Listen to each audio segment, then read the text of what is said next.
Thank you and good morning. I am Tracy Blakeney. Lori Brooks is not feeling well today, so I'm filling in for her. I use she, her pronouns, and I'd like to welcome you to Bucksmont Unitarian Universalist Fellowship's multi-platform worship, where, moved by love, we share lifelong journeys of growth, wonder, and healing, nurturing wholeness in society and spirit, creating a community of justice and compassion. I'd like to give a welcome to everyone joining us online and in person today, members, friends, and those who may be newcomers to our community this morning. Our speaker this morning is Kim Porter from Be a Part of the Conversation, an organization that helps educate communities and support families impacted by addiction. If you are new to Bucksmont and visiting us in person today, please stop by our visitor center in the front hallway near where you came in. There you can also make a name tag for yourself and find more information about Unitarian Universalism, Bucksmont Fellowship, and upcoming events. If you'd like a hymnal or a printed order of service, those are available near the entrance of the sanctuary. Each week in our service, if you are visiting us online or prefer digital methods, please email our office administrator, Beverly, to sign up for our email newsletter and to get connected to our congregation. Each week in our service, we offer time for people to share a joy or sorrow from their lives by texting a phone number. That number will be shared in the chat box for those online and on screen for everyone now and later in the service. If you would like to see the order of service, details about upcoming services, and other ways to gather with our community, you can find that on the homepage of our website. There is a lot happening at Bucksmont, and we'd like to highlight these announcements in particular. RE this week from 10:30 to 11:45. Childcare is available for families with little ones 5 and under. They are invited to drop off or stay and play in the nursery as needed. All children are welcome to use the play spaces. And we have them here in the sanctuary and in the social hall. After today's service, there will be a 10 to 15-minute discussion about the latest news on the kitchen remodel, if you haven't heard about that already. The presentation will start right here at 11:45 until 12 o'clock. Today after the service at noon, there will be a UU and You conversation from Reverend Kevin and the membership committee. This is for anyone wanting to learn more about our congregation, Unitarian Universalism, and the path to membership. Use the Zoom link in the eVoice at 12 noon or join in the sanctuary in person. Summer community nights at Bucksmont will be a movie night tonight, starting at 6:30. Both of our summer movie nights will feature family-friendly movies about young people meeting across the threshold between land and sea. If you can figure that out. Okay. On August 13th, we will have a tabletop game night, and August 27th, we will have a second movie night. Bring a favorite game or play the ones already there. Come for the popcorn, stay for the community. More details in your weekly eVoice, on the homepage, or at our website. Cool Breeze Summer Retreat is coming up on August 12th from 9:30 till 3:30. Yoga and meditation, healing, sound bath, spiritual art, and enriching conversation. Not to be missed. See the eVoice for details and a link to get a ticket. Whether you are a guest, friend, or member, we are glad you are part of our worship service this morning.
As we gather in our sanctuary, in our homes, or watch from mobile screens almost anywhere, we are all together.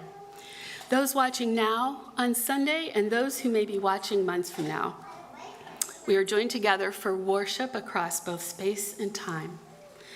This is a free, creedless religious congregation in the discipline of truth and the spirit of universal kinship.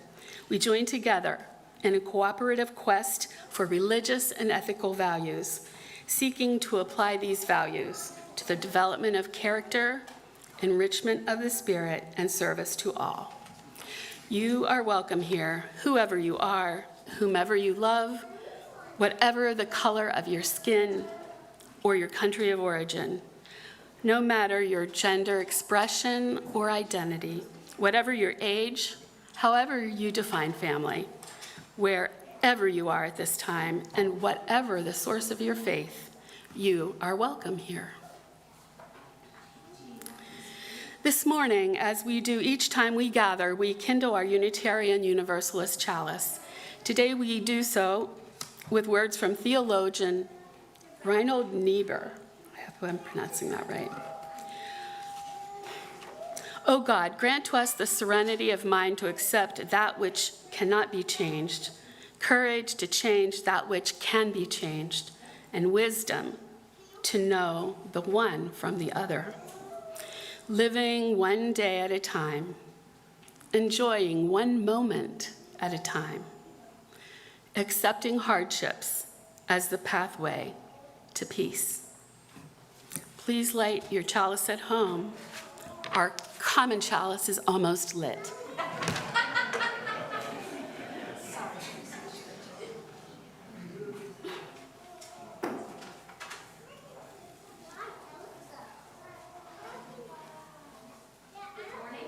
My name is Lynn Nugent, and I use she, her pronouns. I'm going to be one of the co-hymn leaders today. And my name is Julia Weber. I use she, her pronouns, and I'm the other co-hymn leader. Good morning.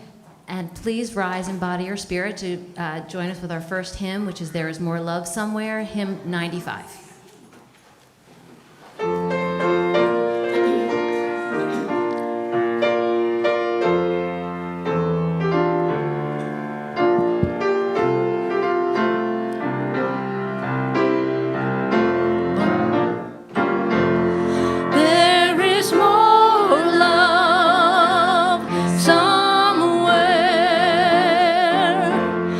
There is more love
many kids today. Hello, everyone.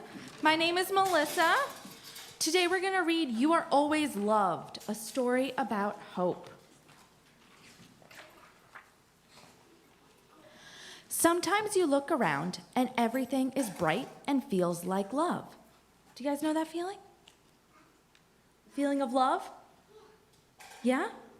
Anyone else? No? Okay. We'll work on it. But if ever a storm blows through and you don't know how to feel, know this. When the dark clouds cover the sun, you are the light. When the ground beneath you shakes and the winds swirl and push, you are brave. When you can't stop the lightning or calm the crashing thunder, you can look inside your heart where there's hope. Hope is a friend helping you soar above rough waters. Hope is a friend carrying you up mountains too hard to climb. Hope is a friend who is always by your side. So if ever a storm blows through and something you cherish is swept away, you are not the winds, you are not the rain, and you are never alone. And once the clouds have passed and everything around you is bright again, know that you are always loved. Rain or shine, all the time. The end.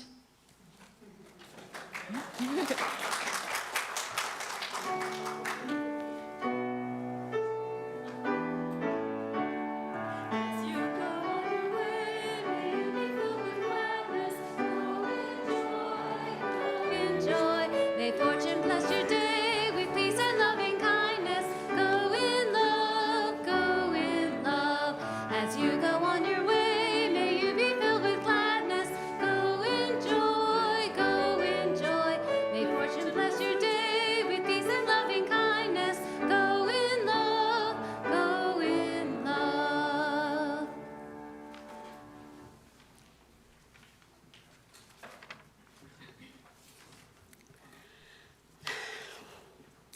The offering in liberal religion is a vital part of our history of faith.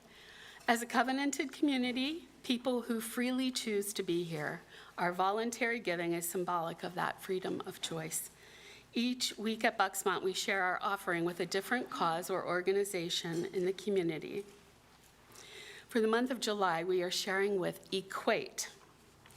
Earth Quaker Action Team is a grassroots nonviolent action group including Quakers and people of diverse beliefs who join with millions of people around the world fighting for a just and sustainable economy. We ask that you participate in our morning offering in one of these ways.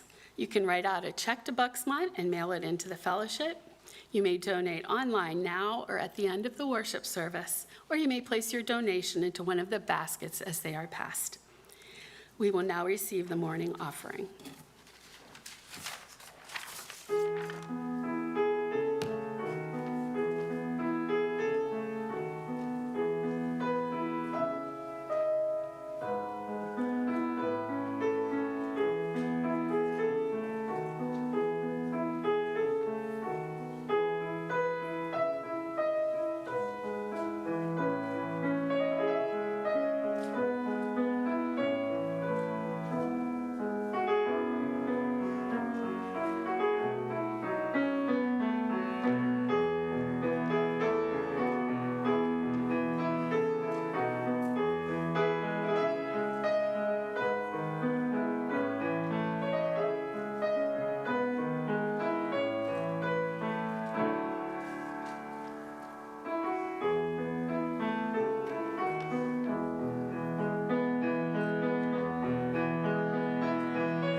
so pretty. Thank you.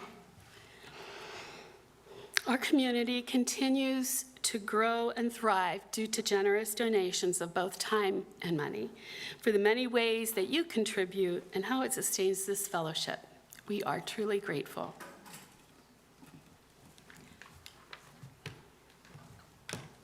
You're not good. You're next. You're good. They're early.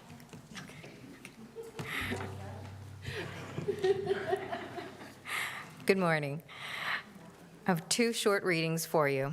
The first is called The Ladder. This is an excerpt from a book called How Al-Anon Works for Families and Friends of Alcoholics. It's on pages 374 to 375 if you're interested. Before finding recovery for myself, it was as if my loved one with the addiction were standing at the bottom of a ladder, and I was right behind, urging, begging, and pleading for them to climb it. As they began their ascent, I propped myself behind them, pushing them up with all my might. With each unsteady step they took, I pushed all the harder. Eventually, when they lost their grip and fell, I fell too, cushioning the blow. As they got up and climbed again, I was right underneath, all the more concerned that they hold on tight.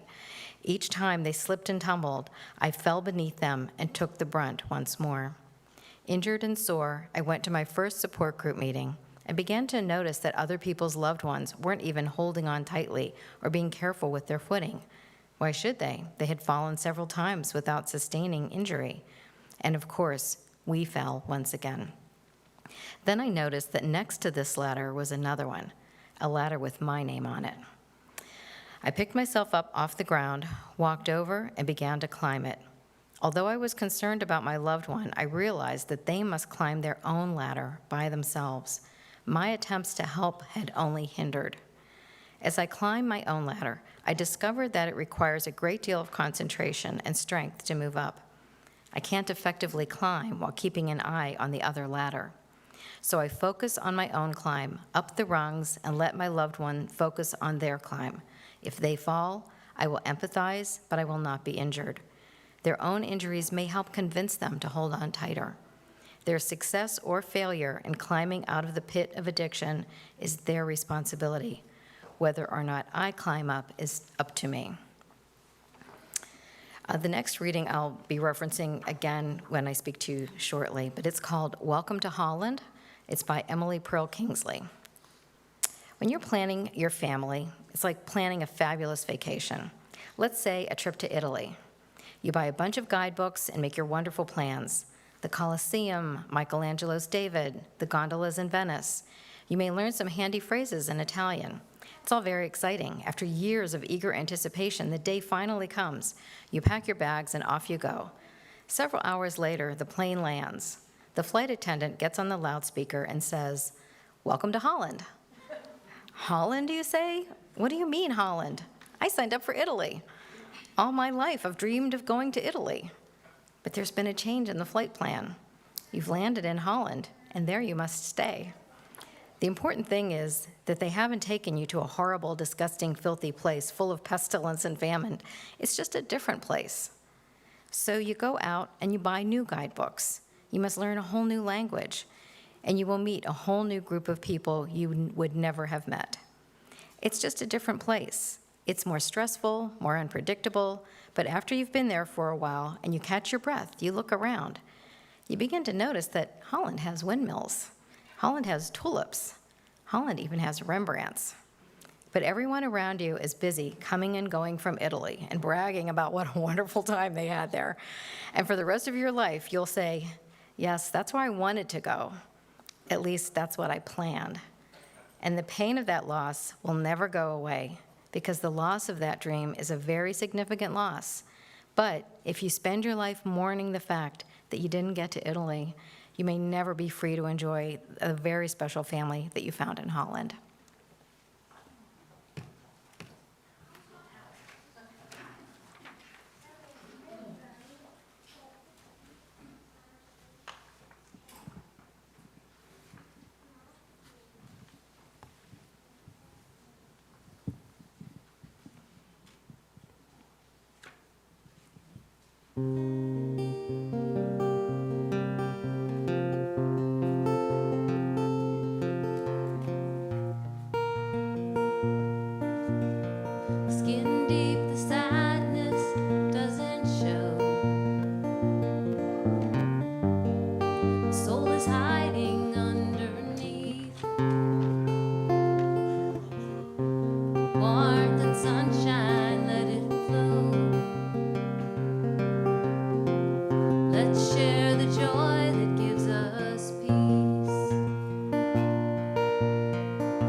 sail through time, nobody knows. The colors shine, but no one sees. Flames you never will expose. Come and share it all with me. Oh, lonely soul, window to a world we cannot see. Oh, lonely soul, I can see your soul, come dance with me.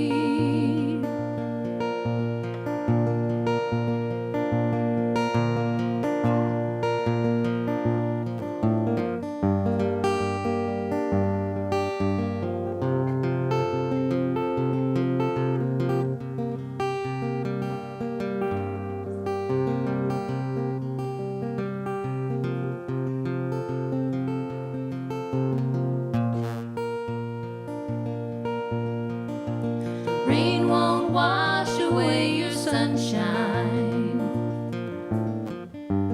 Wind and snow can set you free. When you ride along that rainbow, hope that you will think of me. 'Cause our song can mend a broken body.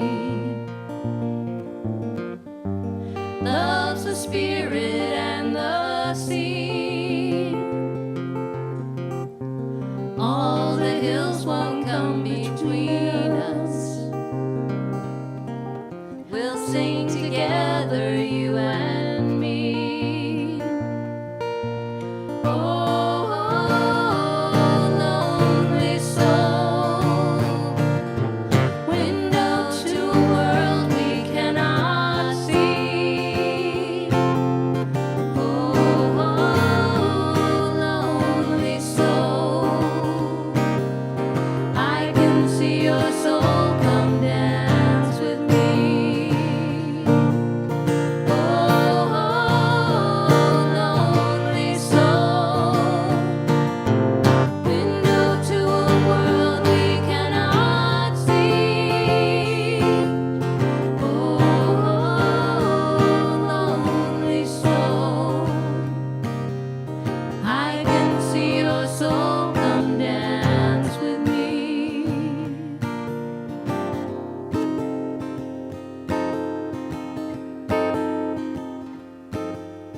I can see your soul,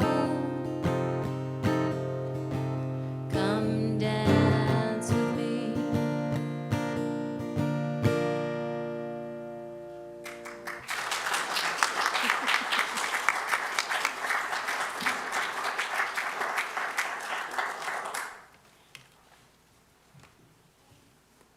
Hello again. My name is Kim Porter. I use she, her pronouns. I'm really honored to be with you today. Thank you for having me. I'm lucky to be joined by my colleague and friend Judy Hirsch, she works with our organization and kind of met her in Holland, you could say. My remarks are titled Finding Unexpected Gifts in the Wake of Addiction. It's estimated that nearly half of us have at least one family member or close friend who have been addicted to drugs or alcohol. Half of us. I happen to have a few family members who qualify me to be in that half of the population. For one, I have a 91-year-old dad who thankfully found recovery from alcoholism 25 years ago. By the time my father was in recovery, I had 2 young children and a great life. So like many parents, I envisioned all kinds of hopeful scenarios for my kids, all that Norman Rockwell stuff. When my son was 21, it had become painfully clear that he was addicted to drugs and alcohol. How did this happen? All those plans, those hopes, dreams, expectations for my son's health and happiness went out the window. College was no longer on the table. Independence, adulthood, he simply wasn't well enough to take care of himself. How did we miss this progression? How did our family get here? Welcome to Holland. This is the reason I selected that reading to share with you earlier. Welcome to Holland is about all those dashed expectations, those dreams that would never be realized. We weren't going to Italy, even though that was the plan. That was what we had in mind. And now I had to learn to speak a new language. I had to learn to love my son differently. My love for him had become contaminated by fear. That fear impaired my brain. It impaired my judgment, my objectivity, my sense of self-worth, my mental health. It impaired the way I loved my son. My instinct was to keep him safe and protect him, and yet I was loving him to death. I had to learn to speak a new language. Virginia Sater was an author and psychotherapist who worked a lot with families, and I really like something that she said. I want to love you without clutching, appreciate you without judging, join you without invading, invite you without demanding, leave you without guilt, criticize you without blaming, and help you without insulting. I had to learn to speak a new language. How would I learn this new language now that I was in this foreign territory? It didn't really help that I had experience with my dad's alcoholism, because it's different when you're a mom. It's just different. How would I learn to speak this new language? Fortunately, I found out that the best teachers imaginable were the countless other families who came before me.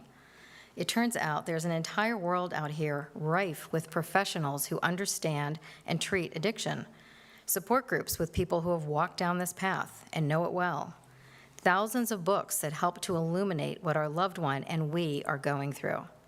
Today, I'm honored to serve other families by sharing this new language that I've learned.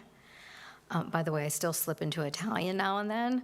We're all still learning, but we don't have to do it alone. If you're in Holland, you might as well spend your time with people who know their way around. I'm grateful that I can share with you that Daniel, that's my son, agreed to enter treatment when he was 21 years old. That was March of 2010. He's 34 now, and he's remained in recovery ever since. Last month, I had the joyful experience of seeing Daniel get married on a mountaintop in Colorado, surrounded by friends and family, and a wonderful new wife, Chloe, who happens to be a therapist. Score. In her vows to Daniel, Chloe said that his sobriety was one of the many things she loved about him. At the reception, the DJ was a man named Chris.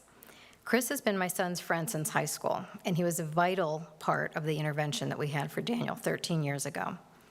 Chris gave a speech at the wedding reception. You can actually toast without alcohol, it turns out. And he decided to make us all cry by reading this segment from his 2010 intervention letter. Daniel, the reality is that if you don't change your path, time will take us further apart and we'll lose touch. I want to come and visit you 10 years from now, wherever you are, doing something you love. It was crazy. Many individuals in recovery often say that they have a life beyond their wildest dreams. I know my son feels that way. I may not have envisioned words like sobriety and intervention letter being part of my children's wedding back when I was planning that idyllic trip to Italy, but I am beyond grateful for this new language that has become part of our collective family's lives. When I look back on the years that Daniel was using drugs and alcohol, I can see so clearly now that our family was broken. There was so much I didn't understand. I felt shame, confusion, anger, grief, and above all, fear. This was not a great state of mind to be in at a time when I was sure I could convince him that he needed to stop. And if I couldn't stop him, he would die. As if I, a terrified mom in uncharted territory, could control a disease that a century of medical research and treatment has yet to eradicate. What I have learned these past 13 years is that while we may not be able to heal our loved one, we as family members can heal. We can heal from the fear of being judged, from the chaos and trauma we have experienced, from the broken relationships, broken hearts, and the broken spirit that often accompanies addiction. This is a tall order, but I've seen families heal over and over and over again. I'm blessed to have been in the company of hundreds, if not thousands, of family members this past decade. Through my work, I'm privileged to join with others in helping to educate families, teachers, community leaders, congregants, and healthcare professionals. And we family members are connecting with one another. We're finding resources that we never thought we would need and that we may not have even realized existed. We're crossing paths with other families who we never would have met, but we are brought together by a shared concern and a hunger for information and support. And it's those connections that help us to heal. All that brokenness that families experience because of addiction is not because of the person who is addicted. The brokenness comes from the symptoms of the addiction: lying, manipulation, and anger. These are actually necessary for our loved one to keep us at a distance, to keep us from getting in the way of their continued use, because they cannot breathe without that drink or drug. I've heard this described by individuals in recovery many times. I needed help understanding these very confusing behaviors, and I'm so grateful for a suggestion that was made to me shortly after Daniel found recovery. The suggestion was to write a letter to his addiction, not a letter that Daniel would ever read, and it wasn't directed at him. The letter was meant to be directed toward his addiction. I found the exercise incredibly cathartic and have recommended it dozens of times to other family members over the years. After recommending it so many times to others, I recently decided it was time to check in with Daniel's addiction. So I wrote another letter. I'd like to close by sharing a portion of that letter. To my son's addiction. I have conflicting feelings about you. When I first met you, I absolutely hated you. You stole my son from me. You infected my kind, loving, sensitive boy and sickened him to the point of becoming emaciated, deceitful, and distant. You stripped away any evidence of the love he had for his family or true friends. I desperately tried to figure you out. What was this deadly grip you had on my child? I will always hate you for the years you stole from us, the sleepless nights, the tension in our family, the sideways looks from acquaintances who undoubtedly judged us all. I hate that you not only tried to kill my son, but you inflicted tremendous pain on my daughter at a vulnerable and critical time in her young life. You made me question my capacity to protect my children. Over these past several years, I've learned quite a lot about you. In fact, understanding you and helping others to understand you has become my passion, my mission, and the most rewarding work of my life. Learning about you and examining your manifestations may have caused me to hate you even more, because I now understand how cunning, baffling, and powerful you truly are. You cannot be eradicated, but you can be wrestled into remission. I don't know why you exist, but I know that you most assuredly do exist, rooted in the brains of many more people than I ever imagined, including my own. The reason I feel conflicted about you is because, paradoxically, your abduction of my son ushered in some of the greatest gifts in his life. It is difficult to imagine where his life would be today if it weren't for you. I guess it wasn't really you who produced all the wonderful things in his life. Rather, it was my son's diligent and transformative work to recover from you that brought so much awareness, depth, and authenticity into his life. Your poisonous seed was planted into this valuable young man at such an early age. How long had you been there, waiting to wreak havoc? And yet, from those perilous origins, a caring, creative, and warm-hearted man has emerged. My son's recovery from you has brought him back to us and allowed him to welcome love into his life. Where would he be living today if not for you? Would he be as physically, mentally, and spiritually healthy? We'll never know. But how could I possibly want more for him than the beautiful life he has today, even with the detritus left in your wake? You remain my fiercest enemy, but I rejoice in the knowledge that your grip on my child and my family has been replaced by the loving hand of recovery and fellowship. You have unwittingly bestowed upon me the acquaintance and friendship of hundreds of people I would never have encountered under less daunting circumstances. These are the unexpected gifts of my desperation, for which I'll be forever grateful. Thank you.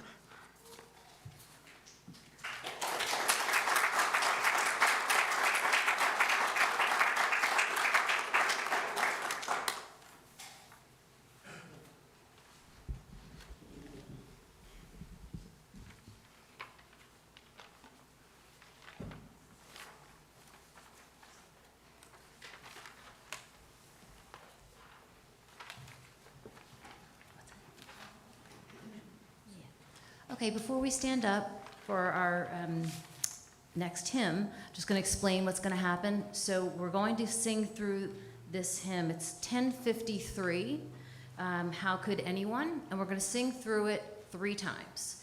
The first time, 4 times? I'm sorry, we're singing through it 4 times. I forgot. The first time, we're all going to sing together. The second time, this half of the group is going to sing to that half of the group.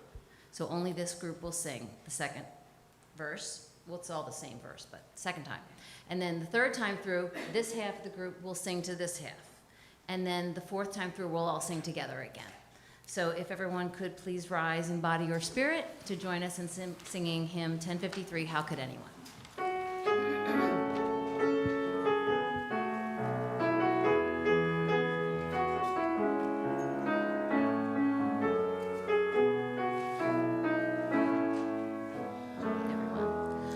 How could anyone ever tell you you are anything less than beautiful?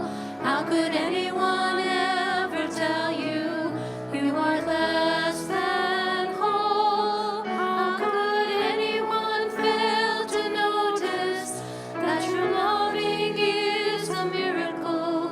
How deeply you're connected to my soul. How could anyone ever tell you you were anything less than beautiful? How could anyone ever tell you you were less than whole? How could anyone fail to notice that your loving is a miracle? How deeply you're connected to my soul. How could anyone ever tell you you were anything less than beautiful? How could anyone ever tell you you were less than whole? How could anyone fail to notice that your loving is a miracle? How deeply you're connected to my soul. How could anyone ever tell you you are anything less than beautiful? How could anyone ever tell you you are less than whole? How could anyone fail to notice that your loving is a miracle? How deeply you're connected to my soul.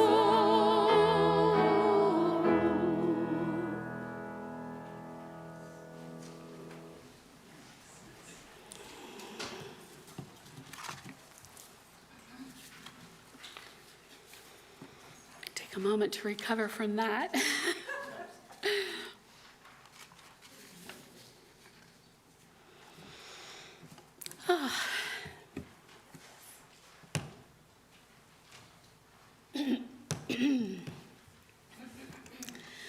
As part of our caring outreach to one another, we set aside a few moments to note both joys and sorrows in our lives.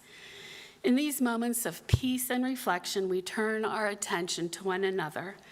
We hold each and all in our compassionate thoughts and the prayers of our hearts. This morning, we are dropping stones in water. The bowl includes some of the water we gathered at a community back in September. So it contains the love of our congregation surrounding each joy or sorrow. As we add the stones to the bowl of water, our experiences are given weight and depth. We add a piece of our own story to the collective waters of this community. Excuse me. A place that also holds the memories of those who have gone before and anticipate those who have yet to arrive. To share the joy or sorrow you would like held by our caring community, please text the number that is in the chat box and on the sanctuary screens. Please include your name along with your sharing. It is the same number no matter how you join us today, and you can add it to your contacts for future weeks. I will read them aloud, and Julia will drop a stone on your behalf. What is shared today will go out in our weekly caring notes for those who cannot be with us this morning. Please remember to include your name with what you share. I'm sorry. We're going to add one more final stone for all the joys and sorrows that remain unspoken and deep within our hearts. With stones gathered and remembrances shared, we honor our joys and our sorrows, those shared this morning and the many more that exist beyond words. Through our time together, our relationships are deepened and our community made whole.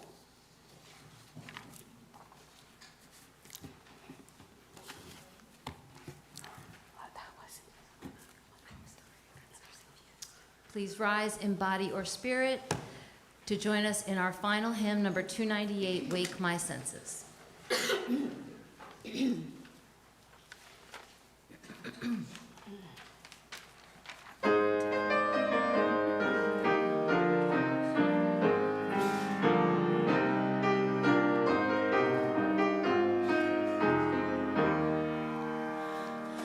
Wake now my senses and hear the earth call.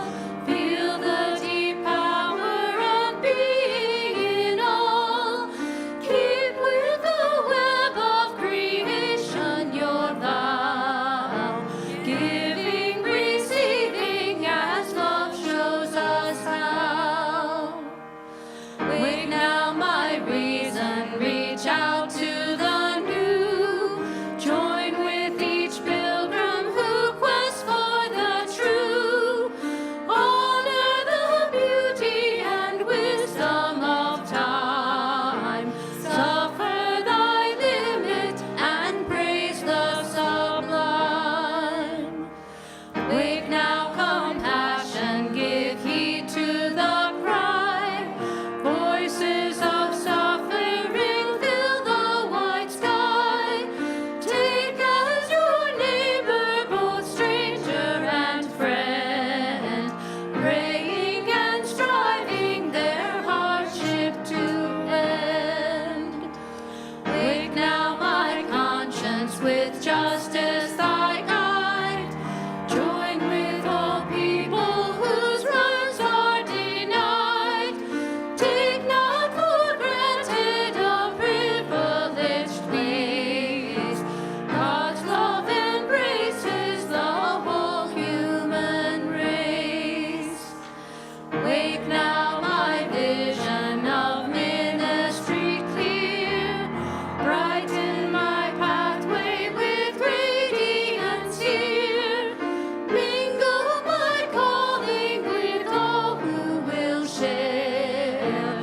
Work toward a planet transformed by our care.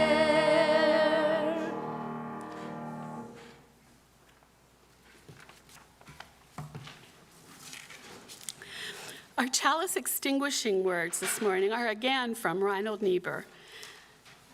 Nothing we do, however virtuous, can be accomplished alone. Therefore, we are saved by love.